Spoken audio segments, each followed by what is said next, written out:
السلام علیکم ورحمۃ اللہ وبرکاتہ۔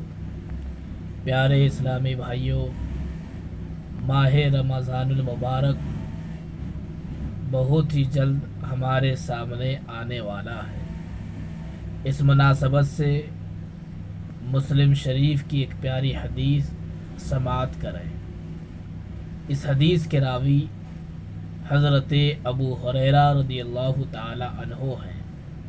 آپ فرماتے ہیں، قال رسول اللہ صلی اللہ علیہ وسلم اذا جاء رمضان فتحت ابواب الجنہ وغلقت ابواب النار وصفدت الشیاطین۔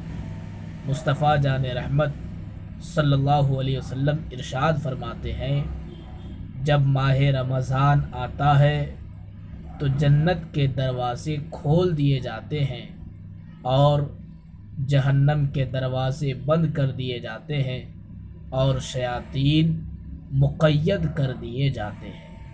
اس حدیث پاک کی روشنی میں ماہ رمضان المبارک کی فضیلت کا پتہ ملتا ہے۔